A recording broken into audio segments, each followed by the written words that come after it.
Hello dear students. So ಇವತ್ತಿನ ನಮ್ಮ C programming class ನಲ್ಲಿ ನಾವು ಏನು ಡಿಸ್ಕಸ್ ಮಾಡೋಣ. Let us start with the simple program, that is finding the sum of two numbers. ಅಂದ್ರೆ ಯಾವುದೇ ಒಂದು C programming class ನಲ್ಲಿ ನಾವು ಸಿಂಪಲ್ ಪ್ರೋಗ್ರಾಮ್ ಇಂದ ಸ್ಟಾರ್ಟ್ ಮಾಡ್ತೀವಿ, that is finding the sum of two numbers. ಅಂದ್ರೆ ಎರಡು ನಂಬರ್ದ ಸಮ್ ಅನ್ನು ಯಾವ ತರ ಕಂಡುಹಿಡಿದು ನಾವು ಅದನ್ನ ಪ್ರಿಂಟ್ ಮಾಡಬೇಕು ರಿಸಲ್ಟ್ ಅನ್ನು C ಪ್ರೋಗ್ರಾಮಿಂಗ್ ಯೂಸ್ ಮಾಡಿ. ಸೊ ಯಾವುದೇ ಒಂದು ಪ್ರೋಗ್ರಾಮ್ ಅನ್ನು ಸ್ಟಾರ್ಟ್ ಮಾಡುವಾಗ ನಾನು ಆಲ್ರೆಡಿ ಹೇಳಿದಾಗೆ #include stdio.h #include conio.h ಅಂತ ಬರೆದು ಸ್ಟಾರ್ಟ್ ಮಾಡ್ತೀವಿ. ಇದಕ್ಕೆ ನಾವು ಪ್ರೀ ಪ್ರೊಸೆಸರ್ ಸ್ಟೇಟ್ಮೆಂಟ್ಸ್ ಅಂತ ಕೂಡ ಹೇಳ್ತೀವಿ. ಅದಾದಮೇಲೆ ಮೇನ್ ಅಂತ ಬರೆದ್ಬಿಟ್ಟು ಮೇನ್ ಫಂಕ್ಷನ್ ಇಂದ ಬ್ರಾಕೆಟ್ ಅನ್ನು ಓಪನ್ ಮಾಡ್ತೀವಿ. ಅದರ ಕೆಳಗಡೆ int a, b, s ಅಂತ ಬರೆದಿದ್ದೀನಿ. So what is mean by that int a, b, s? This is called as variable declaration. ಈ ಸ್ಟೇಟ್ಮೆಂಟ್ ಮುಖಾಂತರ ನಾವು ಕಂಪ್ಯೂಟರ್ಗೆ ನಾವು ನಮ್ಮ ವೇರಿಯೇಬಲ್ಸನ್ನು ಯೂಸ್ ಮಾಡ್ತಾ ಇದ್ದೀವಿ, ಎ ಬಿ ಎಸ್ ಆ್ಯಂಡ್ ಮೂರು ವೇರಿಯೇಬಲನ್ನು ಇಂಟೀಜರ್ ಅಂತ ತೊಗೊಂಡಿದ್ದೀವಿ ಅಂತ ಇನ್ಫಾರ್ಮ್ ಮಾಡ್ತಾ ಇದ್ದೀವಿ.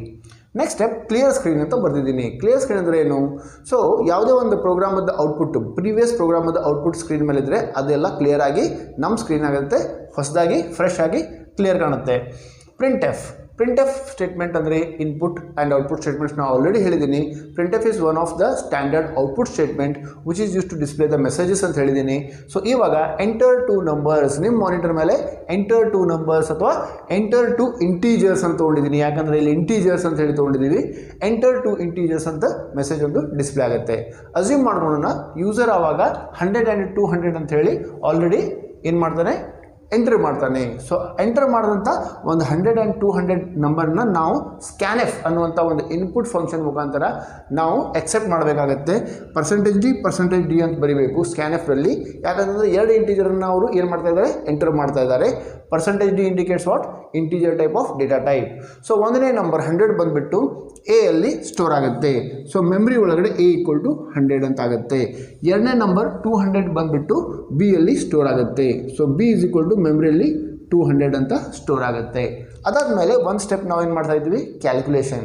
s = a + b ಅಂತ ಬರಿತೀವಿ. What is the value of a? 100. What is the value of b? 200. 100 + 200 ಅಂದರೆ s = 300 ಅಂತ ಮೆಮ್ರಿ ಒಳಗಡೆ ಸ್ಟೋರ್ ಆಗುತ್ತೆ. ಅದಾದಮೇಲೆ ನಾವು ರಿಸಲ್ಟನ್ನು ಪ್ರಿಂಟ್ ಮಾಡಬೇಕು. ಅದಕ್ಕೂ ಕೂಡ ನಾವು printf ಸ್ಟೇಟ್ಮೆಂಟನ್ನು ಯೂಸ್ ಮಾಡ್ತೀವಿ. printf open the bracket _, some is ಅಂತ ಪ್ರಿಂಟ್ ಆಗುತ್ತೆ. ಇಲ್ಲಿ ಸಮ್ ಈಸ್ %d ದಲ್ಲೇ ಏನು ಪ್ರಿಂಟ್ ಆಗುತ್ತೆ, ವ್ಯಾಲ್ಯೂ ಆಟ್ ಎಸ್ ಅಂತ ಹೇಳ್ತೀವಿ. What is the value at S? 300. So 300 ಅಂತ ಇಲ್ಲೇ ಪ್ರಿಂಟ್ ಆಗುತ್ತೆ. So after that get ch and closing flower bracket, that is the end of our main function. So ಈ ಥರ ನಾವು ಬಹಳಷ್ಟು ಪ್ರೋಗ್ರಾಮನ್ನು ಸ್ಟಡಿ ಮಾಡಬಹುದು. ಸಿಂಪಲ್ ಪ್ರೋಗ್ರಾಮನ್ನು ಸ್ಟಡಿ ಮಾಡಿ ನಾವು ಪರ್ಫೆಕ್ಟ್ ಆಗ್ಬೋದು. ಸೊ ಇದೇ ಥರ ಬೇರೆ ಬೇರೆ ಪ್ರೋಗ್ರಾಮನ್ನು ನೀವು ಕಲಿಬೇಕಂತಂದರೆ ಇವತ್ತೇ ನಮ್ಮ ಚಾನಲನ್ನು ಸಬ್ಸ್ಕ್ರೈಬ್ ಮಾಡಿ. Thank you very much.